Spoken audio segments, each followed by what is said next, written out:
Survivor, Chapter 39. About 10 years ago, I had my first one-on-one session with my caseworker, who's a real person with a name and an office, but I don't get to get her in trouble. She has her own set of problems. She has a degree in social work. She's 35 years old and can't keep a boyfriend. 10 years ago, she was 25 and just out of college, and she was swamped with collecting the clients assigned to her as part of the federal government's brand new Survivor retention program. What happened was a policeman came to the front door of the house where I worked back then, 10 years ago. I was 23 years old, and this was still my first posting because I still worked really hard. I didn't know any better. The yards around the house were always wet, dark green, and clipped so smooth they rolled out soft and perfect as a green mink coat. Nothing inside the house ever looked depreciated. When you're 23, you think you can keep up this level of performance forever.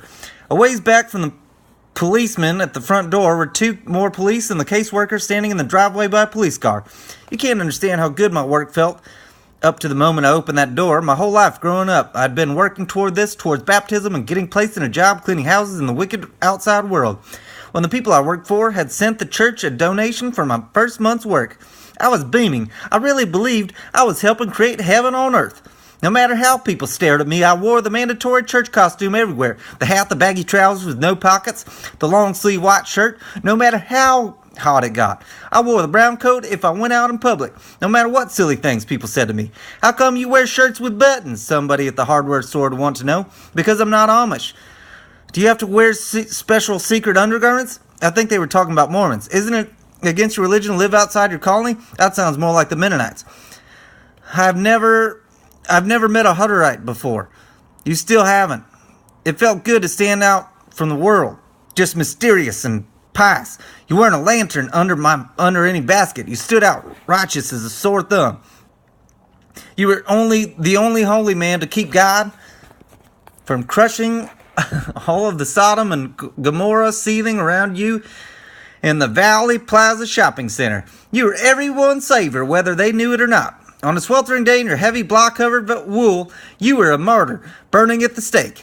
It felt even more wonderful to meet someone dressed the same as you. The brown pants with the brown dress, we all wore the same lumpy brown potato shoes. Oh man, I'd like some brown potato shoes. The two of you would come together in a quiet little pocket of conversation. There were so few things we were allowed to say to each other in the outside world. You could only say 3 or 4 things, so you wanted to start slow and not hurry a word.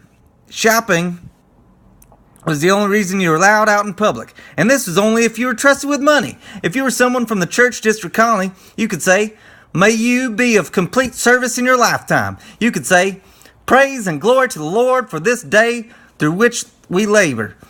You could say, "May our efforts bring all those around us to heaven." And you could say, "May you die with all your work complete." That was the limit. You'd see someone else looking righteous and hot in their church district costume, and you'd run through this little handful of conversation in your head. The two of you would rush together, and you weren't allowed to touch. No hugging, no handshaking. You would say one approved bit. She would say one.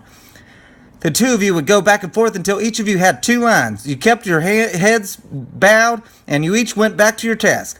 Those were just the smallest parts of the smallest part of all the rules you had to remember. Growing up inside the church district colony, half your studies were about church doctrine and rules. Half were about service. Service including gardening, etiquette, fabric care, cleaning, carpentry, sewing, animals, arithmetic, getting out stains, and tolerance. Rules for the outside world included you had to write weekly letters of confession back to the elders in the church district. You had to refrain from eating candy. Drinking and smoking were forbidden. Present a clean and orderly appearance at all times. You could not indulge in broadcast forms of entertainment. You could not participate in sexual relations. Luke chapter 20, verse 35.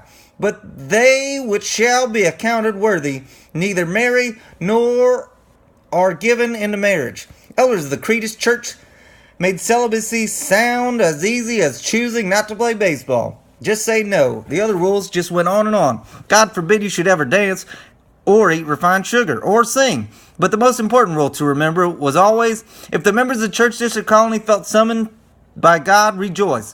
When the apocalypse was imminent, celebrate. And all Creedish must deliver themselves unto God. Amen. And you had to follow. It didn't matter how far away. It didn't matter how long you'd been working outside the district colony. Since listening to broadcast communication was a no-no, it might take years for all church members to find out about the deliverance. Church doctrine named it that. The deliverance, the flight to Egypt, the flight out of Egypt. People are all the time running from one place to another in the Bible. You might not find out for years, but the moment you found out you had to find a gun, drink some poison, drown, hang, slash, or jump, you had to deliver yourself to heaven. This is why there were 3 police and the caseworker here to collect me. The policeman said, "This isn't going to be easy for you to hear." And I knew I'd been left behind. It was the apocalypse, the deliverance, and despite all my work and all the money I'd earned toward our plan, heaven or earth just wasn't going to happen. Before I could think, the caseworker stepped forward and said, "We know what you've been programmed to do at this point. We're prepared to hold you for observation to prevent that." Back when the church district colony first decreed the deliverance, there were about 1,500 church district members scattered all over the country in job postings. A week later, there would be 600. A year later, 400. Since then, even a couple of caseworkers have killed themselves. The government found me and most of the other survivors by our letters of confession we sent back to the church district colony every month. We didn't know we were writing and sending our wages to church elders who were already dead and in heaven. We couldn't know that caseworkers were reading our tally every month and of how many times we swore or had impure thoughts. Nor was there nothing I could tell the caseworker that she didn't already know.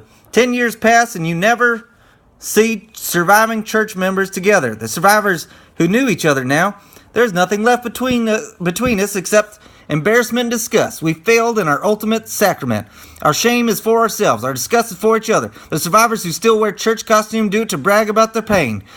Sackcloth and ashes. They wouldn't save themselves. They were weak. The rules are all gone, and it doesn't matter. We're all going overnight express delivery straight to hell.